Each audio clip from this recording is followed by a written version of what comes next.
hello, guys. Hello, hello, hello.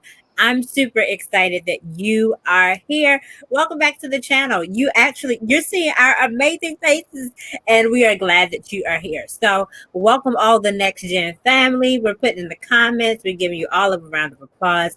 We're glad you're here. So, on today, we're going to be talking about being financially free and what that means.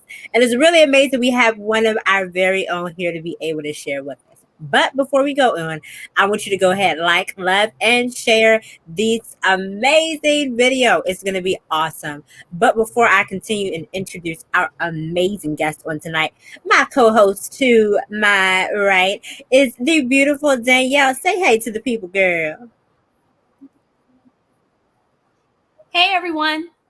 I absolutely love her. She's amazing. We're partners in crime. So I'm really glad we're gonna have a great time. I know you shared this already. I'm gonna go ahead and give the bio of our awesome guest on today. It's gonna be so good. And I had it up, y'all. And here we go. It's gonna be great. We got it. All right. Dana Long is a business owner, professional negotiator, blogger, mother, and grandmother. Before retiring in 2020, Dana earned a Bachelor of Science degree in Business Administration from Columbia College, Master of Arts in Procurement and Acquisition Management from Webster University, and slash program certification from George Washington University. She co-founded Next Generation Wealth, building investment, a knowledge-based platform. We are glad to present and to be able to welcome. You heard her from her Fridays, her fitness Fridays, all the amazing things that she's done. But we get a chance to be able to chat with her. Like, welcome, Auntie Dana. Thank you, ladies. I appreciate it. We are so glad that you are here. So we're going to be talking about living financially free on today. And so I know you have shared this. Send it in a link on YouTube. Send a link to your text message to your friend. Listen, we're going to need all the things to be financially free. So, and we're going to be talking to the right person. So we have some amazing lineup of questions that we're going to be able to ask her, get her insight, and as well as if you in the comments when you are watching the replay or watching this video, you have a question, don't be afraid. Type it in the comments. We would absolutely love to be able to answer your question. So, the first thing, I am grateful you're here. Please tell us, y'all. I say Auntie Dana, so if I say that in the midst of me doing, that's just who she is. So, but please tell us your financial literacy journey, and then who taught you financial literacy. Okay, well, I will give you the short version. The short version is when I graduated from high school and started my career, I started at zero and went backwards. Okay, going forward 15 years, minus the house, I was $45,000 in consumer debt, and I only made 37,000 a year. Now, if anybody's ever seen any of my previous videos, you know the $37,000 a year is the gross. I probably maybe brought home maybe 22,000. So I was really legally bankrupt. I had to change my attitude, and um after I changed my attitude, I got out of debt, and that included my house. So now I am concentrating on generational wealth. And I think you were asking me who taught me financial literacy. I don't remember any formal training on financial literacy. And I guess you could say that I observed what others were doing, and for the most part, unfortunately, I learned what not to do. Wow. Wow. That is so good. So we learned what not to do, and then you found the right thing to do, and now you're over here giving us all the information. I love it. I do want to say before we go any further, shout out to the amazing Miss Robin. We love her. But you are the co-founder. You're one of the co-founders of NexGen. What pulled on your heart to be able to say, hey, I want to be a part of this? I call it a movement, but a part of this amazing thing that we're doing. Well, I was when I was planning to leave the workforce, I noticed that the millennials particularly were ill-equipped financially, and I probably will talk about that later on. So between the student loan debts and the crushing consumer debt, thank you for the shout out to Robin Thomas. Robin and I decided to use social media to get the word out. Now, what's really interesting is Robin and I are both boomers, so we wanted to get boomers or people that were financially secure and financially stable to be able to impart what we think is wisdom to the Gen X's, the millennials, and the people that are coming after us, because we want you to be successful. So we want you to learn from our mistakes, and then we were going to show that, hey, we're willing to learn too. So we didn't have social media coming up. So we wanted to use a venue that we had never used before to share. And I'm just really grateful that the millennial moguls are so receptive and you're willing to share the information that you learn. So really appreciate that. Thank you. Of course, of course. Before I throw it over to my co host, I want to be able to know what your definition of financial security is. And if, in fact, you consider yourself to be financially secure. Okay, so to me, financial security is doing what you want to do and not having finances dictated. For example, people were going against their moral compass for the sake of a paycheck. And I think what really brought it home for me was in 1996 when I was in the military. We were going through a government furlough or a shutdown. So there were people that were doing things that they would not normally do for a paycheck. They were making decisions that were going against their moral compass. So that's what told me um, that I needed to be financially secure. And at this point, I consider myself financially secure, but I am always evolving. I'm always learning. That's so good. That's so good. Danielle, take it away. Yeah. So why do you think money management is not taught in school? I mean, I know as a millennial, we all struggle with.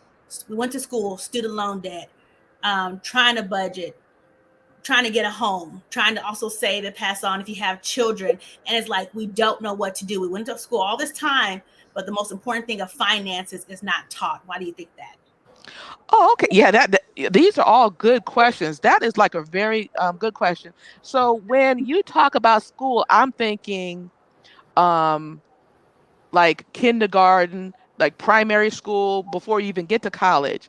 And in based on what I've seen, schools, whether you go to public primary school or even in college, schools, in my opinion, teach you how to be good employees.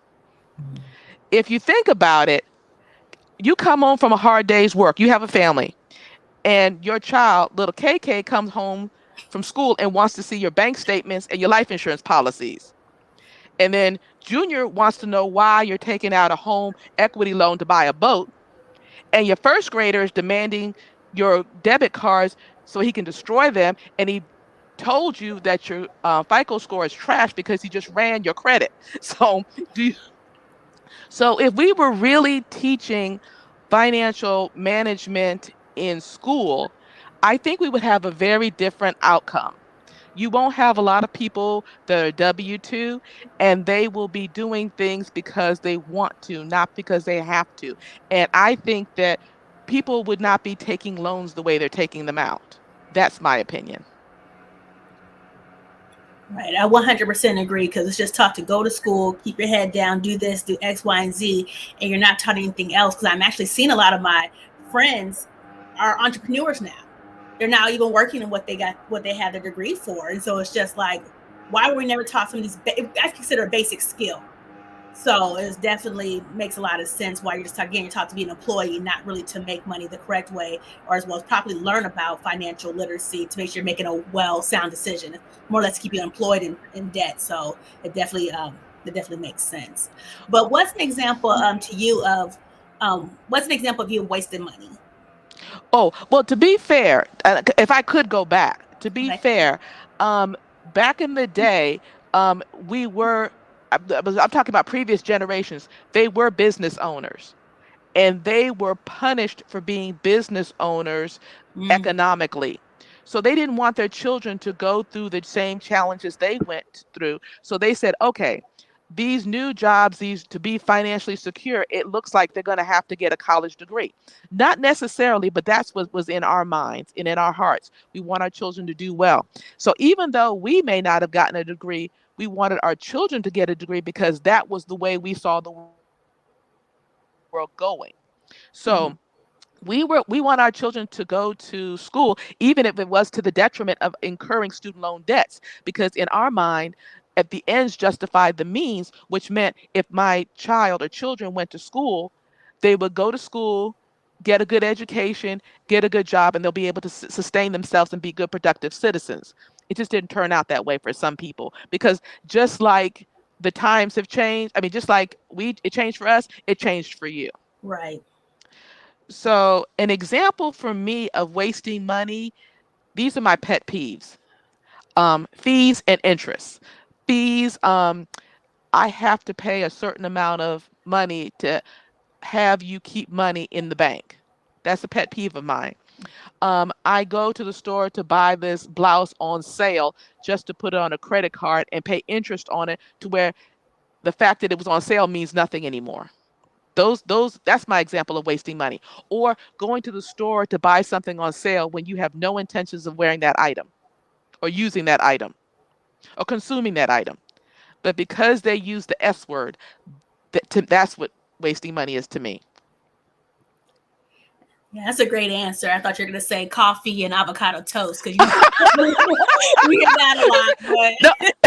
if I had said that, you're like, well, you know about that. Yes, ma'am. I love it. I was literally I was like, is she gonna come after my Starbucks run on today? Right. No, no, I'm not gonna come. And funny you should say that. Now I am on I'm on the young end of the boomers, but I'm still a boomer. I remember when we had what we called a coffee club, and the coffee was a percolator, and it was 25 cents. And what was so funny was the heathens that were stealing the coffee and not even paying the 25 cents. They wouldn't even offer to pay, excuse me, they wouldn't even offer to, instead of drinking the coffee for free, they didn't even make the coffee. So you had the rotation of the people to make the coffee. Then you had the rotation, they call it the coffee club. Now we got a water club, right? Okay, the back in the okay, that's I digress. But what's really funny is that the coffee was a quarter, for crying out loud, and you can drink as much as you want. So now you're gonna tell me how much is coffee now? And it's not all you can drink either. It's like $5, $6 Mhm. to drink sugar water with cream. I love it. Okay, I digress. I'm sorry. No, but that's so good. These are the things that we are finding out and coming together. The other day, I won't say the place where I went, but I went to go get a smoothie. Now, mind you, you said sugar water. I'm now was thinking water with fruits inside of it.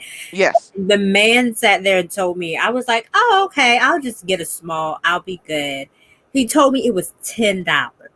Oh my. Wow. And I said, maybe I'm missing something. Where is the $10 worth of, if that I could go buy a whole bag of fruit for $10.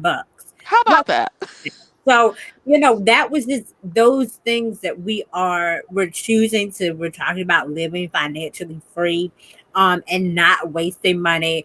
Literally came to mind, was like, oh gosh, I'm like, I won't be doing this like this anymore. I'm like, let me go buy some fruit or something, because I won't be doing that. So, but yeah, I'm like, ooh, no, that definitely, I don't want to be wasting money like that. And I drank it all, but I was like, I don't want to be wasting money. Hmm. So, that just was something like, ooh, I don't want to do that. But I would love to know, do you know someone who is financially secure? And within that, before you answer the question, as far as even as promotes maybe what is the difference between being rich versus being wealthy, and then we'll talk about what is the foundation of general wealth. But to answer the first one, of if you know someone who is financially secure besides yourself, or is growing to that place, and then what is your view on rich versus wealthy? The answer is yes, I do know someone that is financially secure. And what was really good about it is I know a couple of people. Well, my husband, my late husband, was financially secure. And along with reading books, me following his lead and letting him be the man of the house and leading the household, I was able to learn what it was to be financially secured. And we were able to share that information with our daughter. So we do what we call family banking. And we want to make sure that we are good stewards of our money because I think for me, generational wealth starts with me. And I think you asked me the question, the difference well, what is the difference between rich versus wealthy? Okay, this is my opinion, and this is like the short version. Rich is when you work for money, whether it be 20,000, 200,000, or 20 million. You're working for that money. Wealth, in my opinion, is when money works for you, whether that be 20,000, 200,000, or 20 million. You don't have to do anything to get the resources or the wealth. That's why I consider wealth. Rich, you actually have to go out there and work for it. And to me, the amount doesn't matter because if you're meeting if you're meeting you and your family's needs and you're setting the foundation for generational wealth, it is an individual thing that is per person. So the number for me may be different than the number for you. So, and I'm going to talk about it probably later on. One of the things I've learned, or something that I think will help with your generational wealth journey. Awesome. I think that's so good. Right now, you probably can even maybe touch on a few of your tips. But what at least, or maybe at least we'll say maybe three things that will help to set the foundation for generational, excuse me, wealth.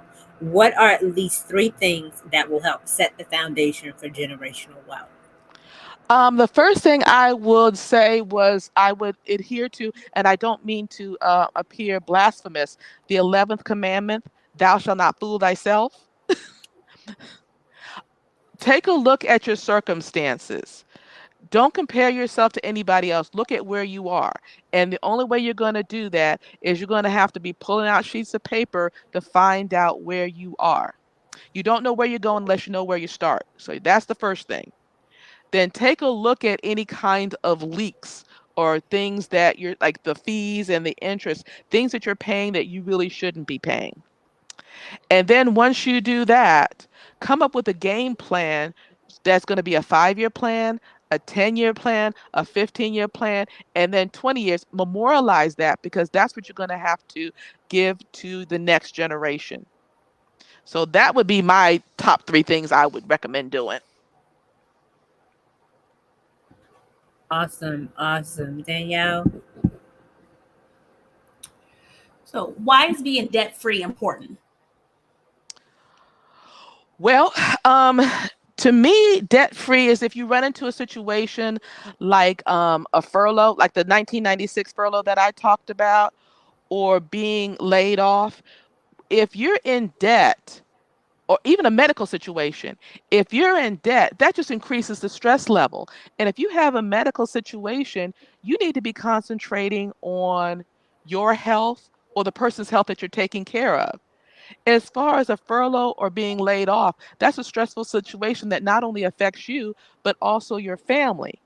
So if you're concentrating on being debt free, then the stressors of furloughs that can always happen, being laid off that can always happen, or a medical situation, it's not exacerbated because you're worried about paying bills. So being debt free is the freedom to do the things that you need to do and not have to worry when challenges come up. Well, is there such a thing as good debt? That's what they say. A little bit of, a little bit of debt. I have a saying that may not be appropriate for these YouTube streets, but the only time a debt is good is if you have an asset to back it up and you're willing to lose it. For example, if I'm seeing people now, again, I'm speaking from a boomer's perspective, so it's from the 1980s forward. At one time, you could write off the interest on credit card debt, a car, and I guess now, I mean, the last one that you can still do it for is a house or a mortgage. So you could write off the interest on that. Um, I don't understand why that's smart, but that's one of the things that you can do. Now, the only thing you can write off is the interest on the house. So that's why people were saying, hey, having a house or having a mortgage is what they would consider good debt. Another thing that people would be considered a good debt, oh, well, excuse me, the house is considered an asset. So if you buy the house that you're going to live in and you get to write off the interest, then that's considered good debt. Well, the only reason you're paying interest is because you could not afford to pay cash for that house. Okay, that's the first thing. The other thing is that they consider good debt is student loans. And I don't mean to be offensive, but I don't know how they talked us into that one, because you're going to have that student loan debt whether you graduate or not, whether you picked the major that you wanted, whether you go there. And this is what I thought was really interesting. And tell me if I'm wrong. Okay, so I go to college, I get student loan debt. I go to college. Okay, I want to get a good job. That's why I'm going to school. So I'll go to school, um, and I'll turn my nose down at the Starbucks barista or the server. I'm going to school. I'm working really hard. I've got the student loan debt that I have to pay off. I don't get the job that I think I should get. And then I end up being that very barista that I turn my nose at that. So if you want to say a good debt, okay, for example, this would be my example of good debt. I have what we call a certificate of deposit. I borrow against that certificate of deposit to purchase a house that I'm going to rent out. If I default on that, the worst case scenario is I lose the certificate of deposit value. However, I still have the house that I'm not living in. I'm not talking about the house I live in. I'm talking about a house that I can rent out. And it also has to be properly insured. So you got to do your homework on that. So again, that was my long way of saying that the debt has to be backed up by something that you're willing to lose. And that's not the case with student loan debt unless the person is insured. And what I mean by that is life insurance or any kind of insurance that if the person doesn't graduate, or for example, they pass away or something happens, that would still allow that student loan debt to go away. So hopefully that answered the question. Oh, that was really really good. You kind of even went into our next question that we had of is having student loan debt normal? And by the sound of it and what you're saying is it probably is something that has been normalized, through, society. Say, hey, you want to go get a good job, you want this, go to school. So, what I hear you saying is maybe not so much, but and there are other ways, but maybe you can go ahead and shine some light on this, of what whether college versus non-traditional routes of your career are? Do you think that it is good to either go to college, or what do you think the difference of getting a trade? Do you think they're both are good? We know we don't want to get in debt because we want to be financially free. So but what are those? You touched on it a little bit, but what do you think about those ways, whether traditional versus non-traditional, of going to finding your career?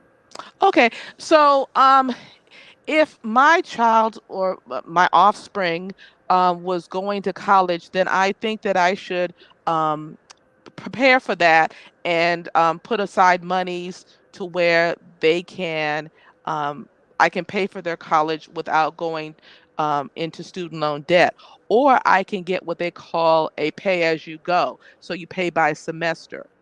But the dialogue will be done while the child is going through school, because some of the things that the child or children may want to go to my may not require formal college.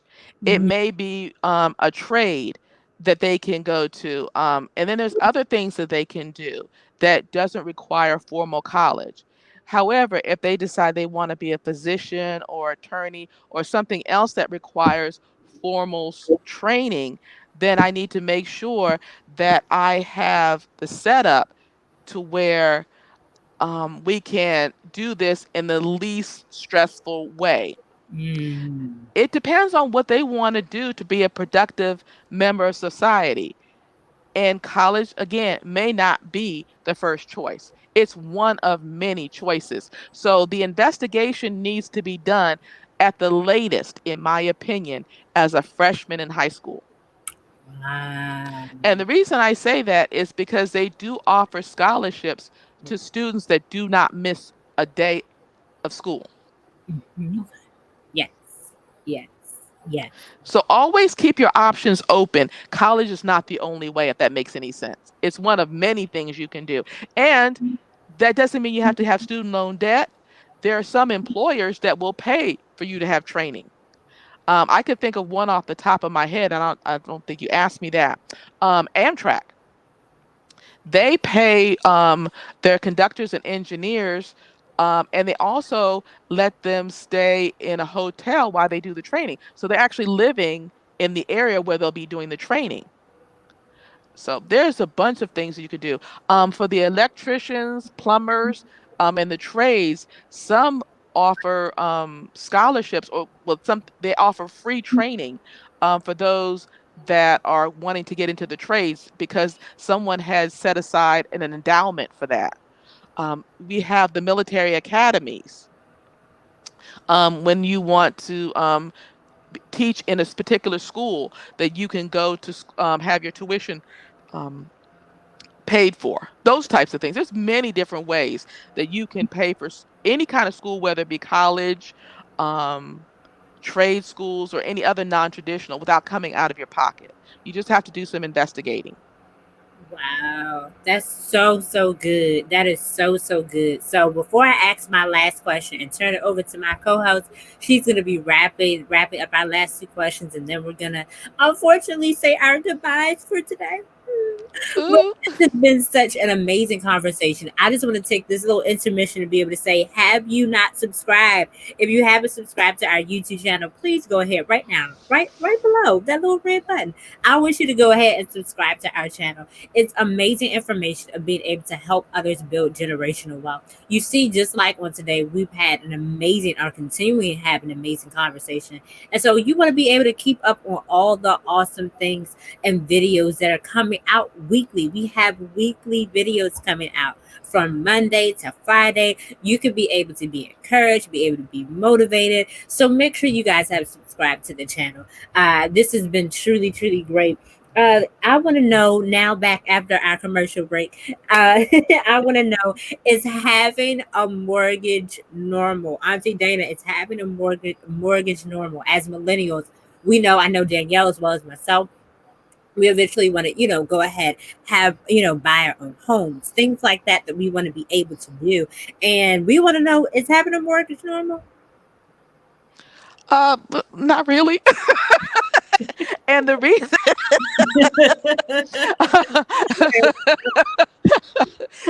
and just like the student loans, I believe we've normalized it. Ah, And and what I mean by it, I was doing some research, and I want to say in 2018, I took out a 30-year mortgage. Now, that's not to say that I'm going to take the whole 30 years for my principal residence, but I didn't know. But overseas, their normal mortgage is 5 years. I did not know that. And we can do some really interesting things. For example, you buy one house or you buy a duplex or a fourplex and you have the other people pay for it, a business loan for the place that you're going to live. And I found out that um, a commercial, I think there's some there's some parameters, is different than a residential as far as qualifications and those types of things. So there's different ways that you can do it without having a mortgage. And the other one that I think we were talking about earlier today was tax liens and those types of buying land or using the land to pay for a house to be built. There's so many things that you can do. We've just, in my opinion, we just normalized the mortgage process. very well. Danielle? Yeah, we definitely have. So it's good to know about these different little house hacks and what other options you have. Because as far as everyone knows, hey, 30 years, okay, I'm paying off 30 years, but there's so many other avenues you can do to have home ownership. So those are definitely some things to look into. My question for you would be, what would you tell your younger self? Oh my goodness. Okay. I would tell my younger self, don't compare yourself to others. Because what you think is going on with that person is may not be what's going on. You ever notice when someone buys, oh, I give you an example. I bought a BMW a few years ago, okay, over 10 years ago. Then I started seeing BMWs all over the place. This one person, she got a fur coat, so I had to get a fur coat. I am telling you, unless you're going to wear that fur coat every day, that's a different kind of investment. So don't compare it. When you see someone have something, that doesn't mean you need to have it because you'll find out you really didn't want it. Um, take advice from someone that has something to lose if they give you bad advice. For example, if I have someone that's not very good with finances, why am I taking advice from them?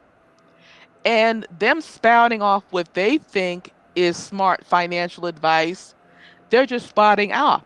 And if I take their financial advice and I'm harmed by it, they're not going to suffer. So take advice from someone that has something to lose by you doing it. For example, I listened to what my husband said because he has something to lose by giving me bad advice. Um, my daughter listens to me because she knows that I have something that she has something to lose if she doesn't listen. I have something to lose if I give her bad advice. Run my race. That's the other thing I want to do. Don't be concerned what other people are doing. I know I have a plan. I have a 5-year plan for financial security. Run my race. Turn off the TV.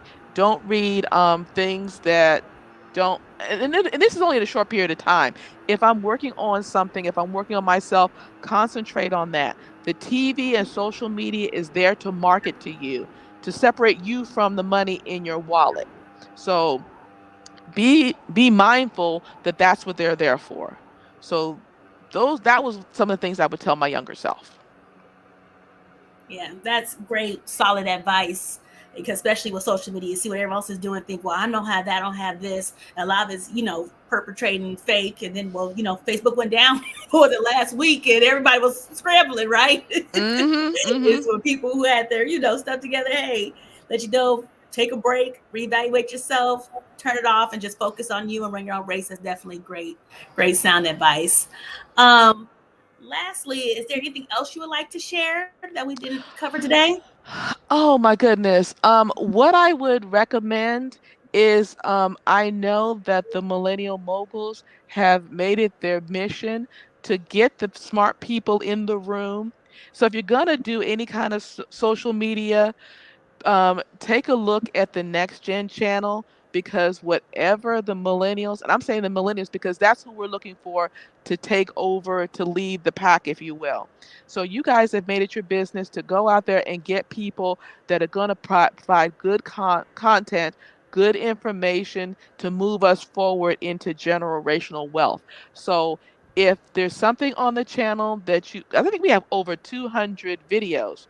If there's something that you don't see on the channel that you would like to see, definitely put it in the comments, because our job is to get the information out for those that are ready to hear it. If there's a video that you're not ready to hear, don't worry about it. Come back to it and listen to the other videos. We do more than just talk about financial wealth. We also talk about physical wellness, social wellness, emotional wellness, environmental wellness, the entire gamut. So I would recommend that we only have one life to live. Live it to the fullest. Money is not everything, because I tell you, once you get it and you forgot about everything else, it's not even worth it. So thank you both for taking the time to interview me and ask me questions. I really appreciate it. I really had a lot of fun. Yay! Awesome, awesome, awesome. To my co-host Danielle, do you have any last words you want to be able to share with us? Just thank Ms. Dana for coming on, giving us so much wealth and information, definitely sharing a lot of knowledge with us, and also even trusting us with this process, as well as she had the vision and trusting us to, bring her vision to life, but as well as spread it to other people as we're learning as well on this journey. So definitely thankful for that, for trusting us and believing in us. And that's all I have. So I love it, and I add my same sentiments exactly to that. Yo, thank you so much, Auntie Dana. You were amazing. We learned so much, and if you guys want to hear more of this information, we really only touched. It was like the icing of the cake. It wasn't the whole inside. So I'm like, I know she has so much more information, and so if you guys want to be able to hear more, go ahead in the comments, say we want to hear more, we want to hear more. This was absolutely amazing. As she stated, make sure you guys have subscribed, like, love the channel, giving us comments. As we're continuing, we have some great things that we're already doing and coming up, so make sure you are staying tuned. We're so grateful. We thank God for y'all. We appreciate y'all watching us. Okay, make sure you share this with somebody. It's gonna be amazing. So we pray that you guys have an amazing week. Make sure you go ahead and share this with a friend and continue to build that generational wealth. All right, guys, until we see you next time, we are signing off as the NexGen team, but we can't wait to see you guys soon. Have an amazing week, and God bless. Bye. bye.